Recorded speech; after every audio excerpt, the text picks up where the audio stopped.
so well. And it looks so comfortable. I know. Yeah. What a genius That idea, is serious comfort. Oh my god. Yo, it's so sick. Let's put some bikes on there. It's so easy. All right, second bike. Oh my god. It's so sick right now. You get 3 bikes on one tray. Yo. Shaboy. It looks so good. It's so functional. I can't believe there's 7 bikes and equipment. Now we gotta fit 7 people in the van. All right, hello and welcome back to what will be one of the final van updates before the final product is shown to you guys. I am here with Johnny and we got Seth behind the camera and we're actually out filming the final van tour. But before that goes out, I've been working on some little details like organizational and just little things as I've been living in the van for the past week and kind of feeling it out. So Johnny hasn't seen it until today and you guys definitely haven't seen it. So we're gonna do a quick little tour of some van updates. When I was actually putting all 3 bikes in the van, where I put the wheels actually ended up being a really big problem because if I put them all over on the side, they were always interfering with the pedals of the bikes as coming out and it was a big hassle. So I was getting spokes hit and all this nonsense. So I don't know, I just was like, where can I put them that they're never gonna be in the way? And this is what I decided on. It's like, they fill this window space and they're not in the way of anything and they're really in here sturdy. I attached some D-rings up at the top and there's some natural holes down at the bottom and yeah, it just sits tight.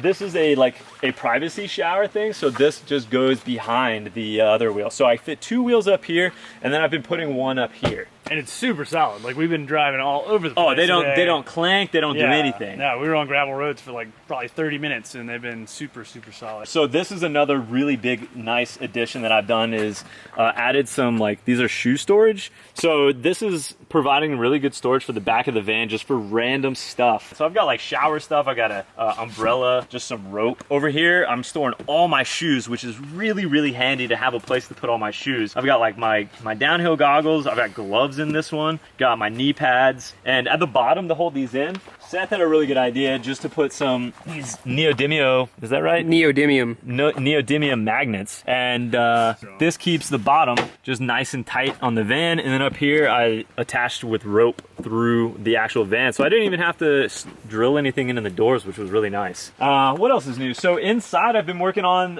organization a lot. You guys will notice over here I've added some really nice hooks to store and have easy access to like my riding pack and my helmet using this Helmetor mount. There's 2 helmet mounts, 2 pack mounts.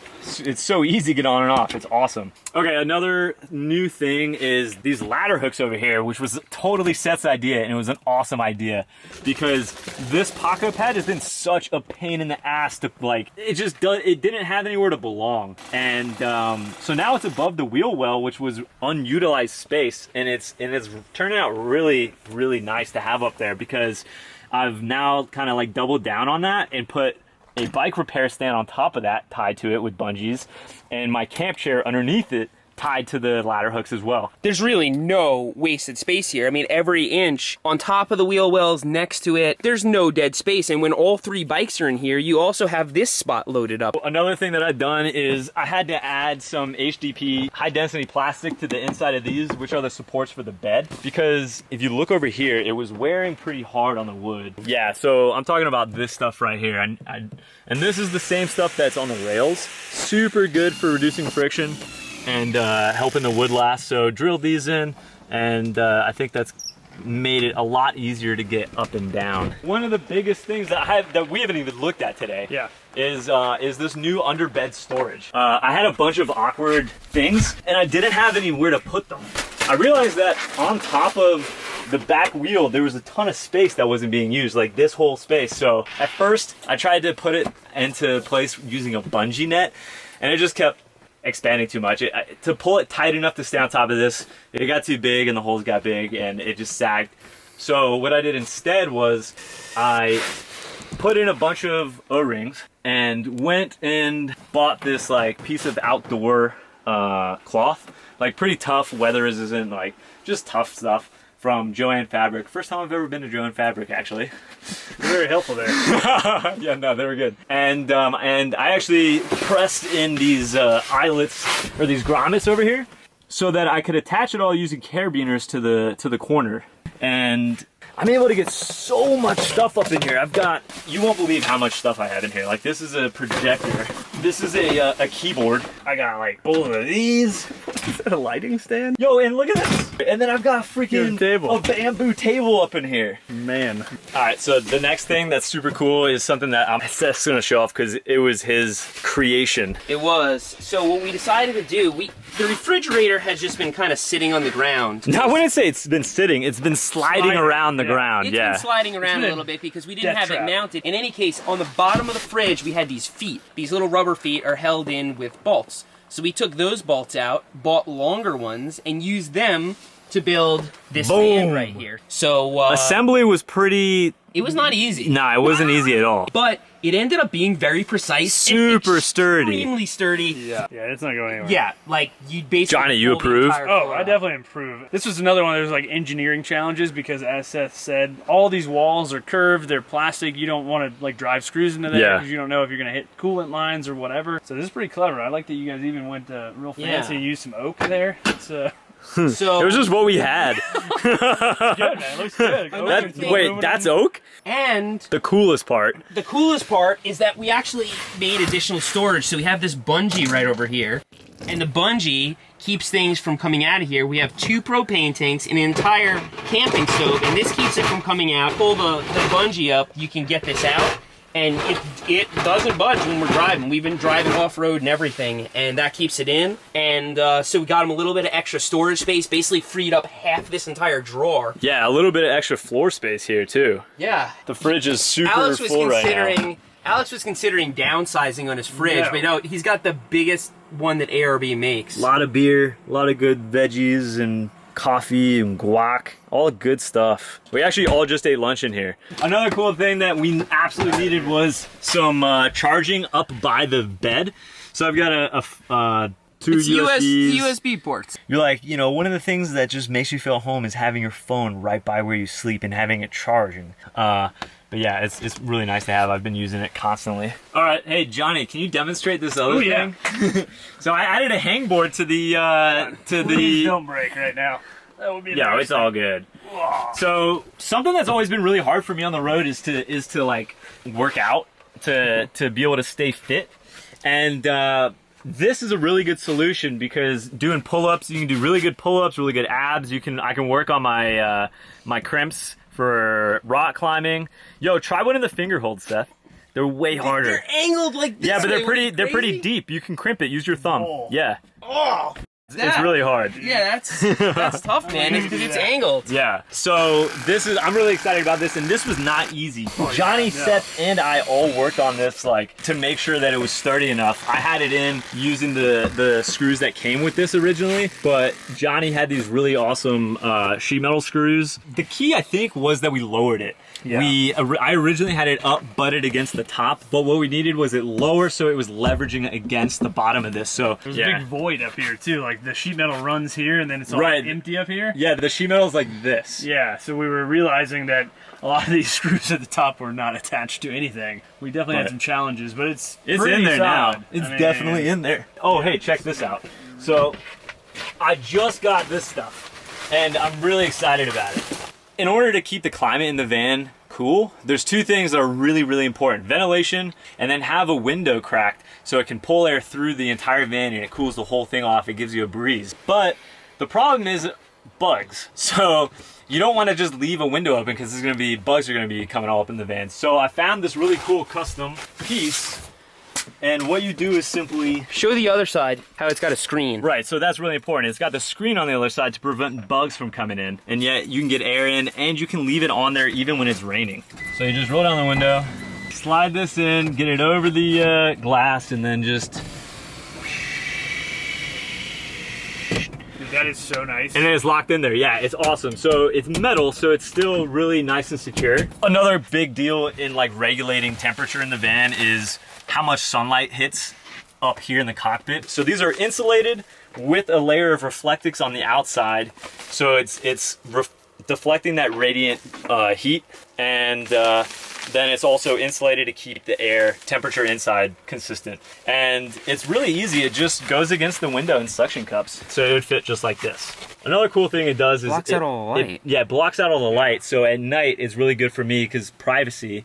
And then in the morning, if I don't want to wake up as the sun does, or if you're in a bright parking lot trying to sleep. Yeah, exactly. These will block all the light out up here, which is awesome. So I've got one for the up front, the big windshield up here, and I've got one for each side window. And these have been a game changer. Really, really important over the last couple weeks.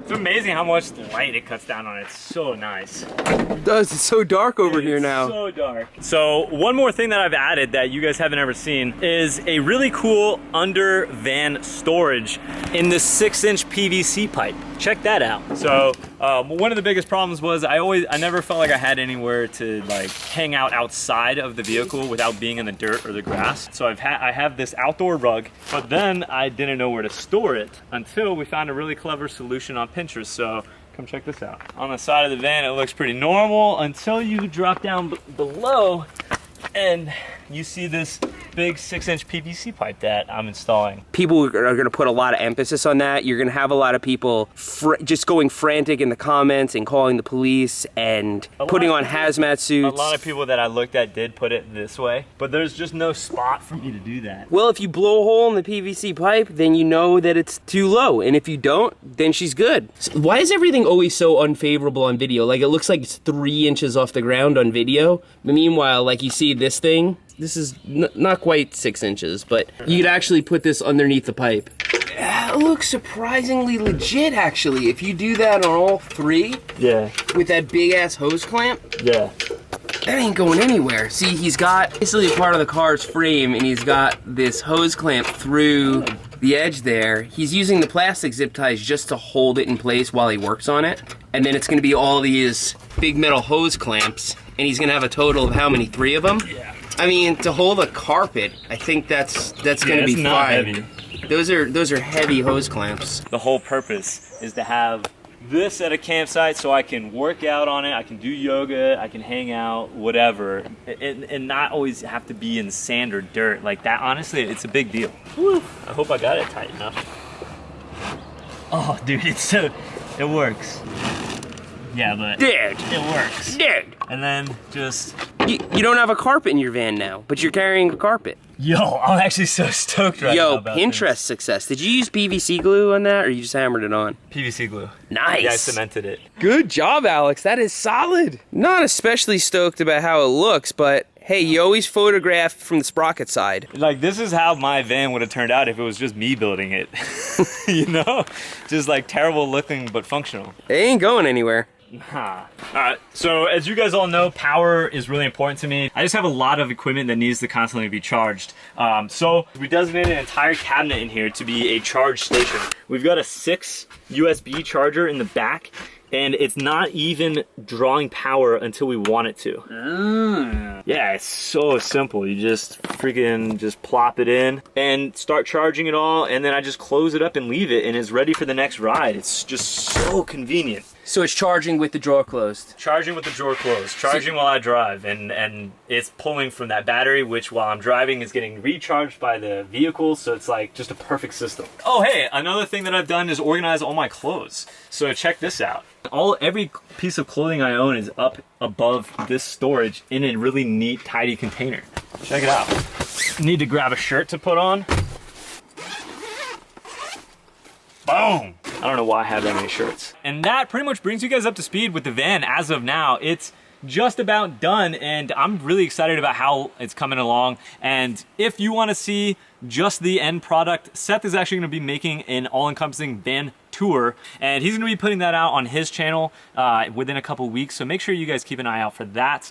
And I guess the last thing to do is just thank you guys for everything that you've done and helping me. This is kind of a celebration day today. We're gonna go out and I'm gonna treat these guys to a big old steak just to say thank you, because this would have never happened without the help of Johnny and Seth. So I guess we're off to Sizzler next. Anyway, guys, make sure you keep an eye out for that final van tour. It's gonna be pretty cool. We're actually out filming it today as well.